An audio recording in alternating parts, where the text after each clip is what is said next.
Welcome to another episode on our channel. We are revisiting our Tombstone characters because of either minor revisions or major revisions to the figure and or accessories. Started out with Val Kilmer, who played Doc Holliday, Bill Paxton, who played Morgan Earp, Kurt Russell, who played Wyatt Earp, and then Sam Elliott, who played Virgil Earp. And here we are now with Johnny Ringo, who was portrayed by Michael Biehn. So it took me the longest time, and this was the last head sculpt that I was able to get to finally complete the set. I found this head on eBay. There are two versions on eBay now. So if you're looking for a Johnny Ringo character, track down Snyderman 31. And if you like this version with the mouth closed, this is version 2. There is an earlier version with his mouth kind of open slightly. I like the closed mouth version better. So I'm a happy camper. And he and his wife do a great job with head sculpts. So this is exactly what I wanted. In the previous episode on Johnny Ringo, I had the hat on. He has a lot of hair, so only a big hat would actually fit on his head. It kind of made him look a little dorky. So I've decided, instead of resting the hat on his head, I'm just going to tie it and hang it off a little on his back and just show him this way. I think he looks better this way. I found the jacket on eBay. I'm sure the pants and the boots on eBay, the shirt, the necktie, and so forth. I made the red sash. I made the holster.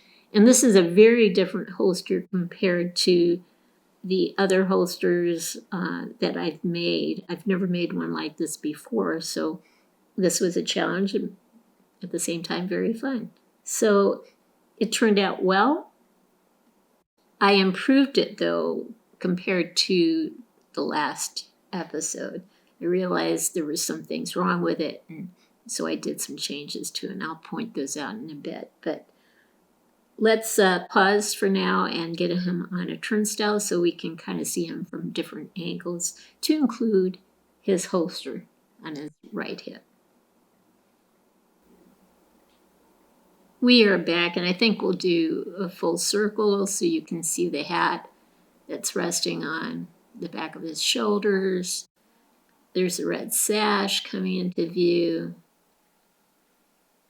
And there is that hat that really is too big, but it's the only hat that fits on his head since his hair is so thick. Putting it on his back, I think, is the better decision for him. So that's a change that I made with him. I also changed the holster.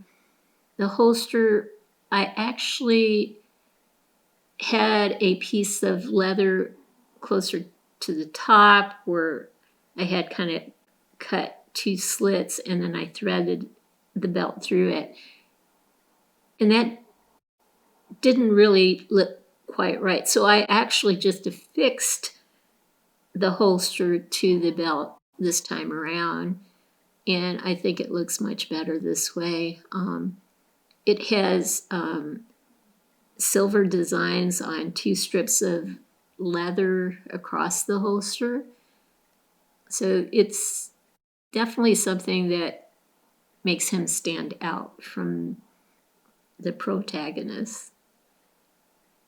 But I think the changes in the holster, the hat on the back, I think made a world of difference in terms of how much I like the outcome. So we'll get some tighter close-ups, and then you can see the holster a bit better. And yeah, let's pause and do that right now. This is the best head sculpt I've ever seen of Johnny Ringo. And if you're looking for a head sculpt to create a similar set, I'd look on eBay. Under Snyderman 31, there are 2 head sculpts of Johnny Ringo. This one has the mouth closed. I like this one much better. I know I took some artistic liberties, like I said earlier, with this character, but I love this short jacket, and I really love the buttons along the side. So we'll do a profile shot here of this side where the sash is on the side of his hip. You can see the hat back here hanging off between his shoulders. And then we've got the sash still showing. And we have that holster that makes him stand out from the crowd as well, with all the silver in there. And the buttons, I think, really complement because they're round, just like the silver on his holster.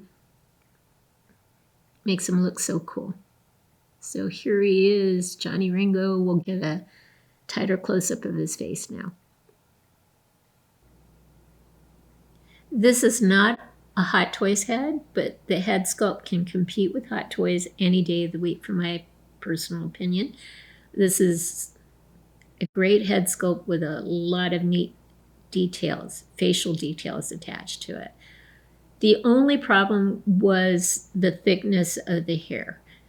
Because the hair was so thick, I had to use a large hat. And when you put a large hat on a head sculpt like this, it really takes away the seriousness of the look from the character. So tying the strings around his neck and having the hat drape over his back was one update that I think makes him look tons better. The other update was changing the holster, reshaping it a bit here and there, raising it higher on the belt. I think it gave it a much more realistic look, and overall, those 2 changes, I think, made a significant difference in terms of the overall look of this particular figure. Here's one final look at our man of the hour, Johnny Ringo. I hope you've liked what you've seen. If you have, consider giving us a thumbs up and subscribing to our channel. In the meantime, everyone, please have a great day.